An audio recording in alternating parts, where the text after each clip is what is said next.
Pinasasagot na po ng Ombudsman si dating House Speaker at late Representative Martin Romualdez at din po si dating Congressman Zaldico sa mga aligasyong kinasasangkutan nila sa flood control scandal. Kasunod po yan ang sinabi po ng Pangulong Ferdinand Marcos Jr.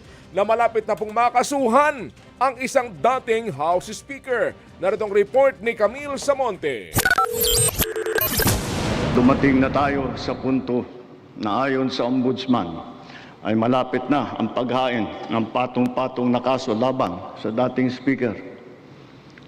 Masakit man sa akin ito, ngunit kailangan nating gawin ang tama.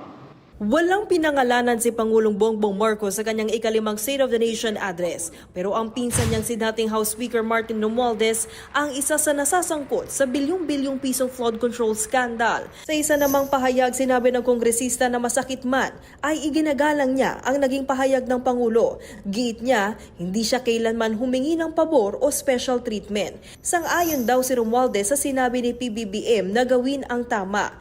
Yan ay ang pagsunod sa proseso at hayaan ng ebidensyang magsalita. Nanindigan ng kongresista na wala siyang nilabag na batas at handa siyang patunayan ito.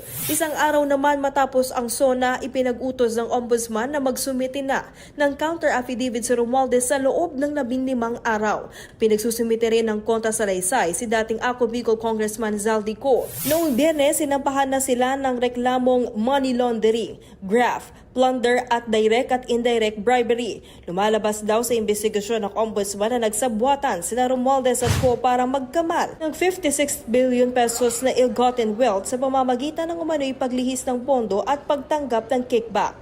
Pero para kay Senator Amy Marcos, pambubudol ang sinabi ng kanyang kapatid na malapit ng sampahan ng kaso si Romualdez.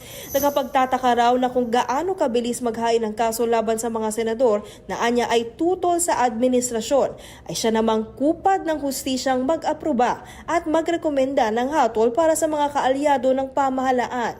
Kaya tanong ng senadora, anyari raw sa mahiya naman kayo speech ni PBBM noong nakaraang SONA kung ligtas pa rin ang anyay mga walang hiya. Sinavoto City Representative Toby Tiangco naman ay isa sa mga naunang nagsiwalat sa umano'y koneksyon ni Romualdez sa budget insertions na kulangan daw sa pagtalakay ni Pangulong Marcos sa posibleng kaso ng dating House Speaker. For me, it's accountability above anything else. Accountability for everyone. So kaya doon, sa part na yun, nakulangan. Ito naman ang pananaw ni Axe Teachers Party List Representative Antonio Tino. Kailangan imbestigahan din yung executive branch kasi yung flood control, hindi lang naman Kongreso ang involved dyan, no? Kundi sa buhatan yan ng executive branch at ang nag-approve ng budget, Kongreso. Nagbabalita mula sa Frontline, Camille Samonte, News 5. Mga kapatid, patuloy po kayong tumutok sa 105.9 at True FM para sa totoong balita, impormasyon, music and entertainment. Mag-subscribe po sa aming YouTube channel at podcast at sundan niyo po kami sa Facebook, Instagram, X at TikTok sa True Network PH. Bisitahin po ang aming website sa truefm.ph at panoorin din po kami sa True TV Channel 19. Kami ang 105.9 at True FM, laging true sa'yo, kapatid!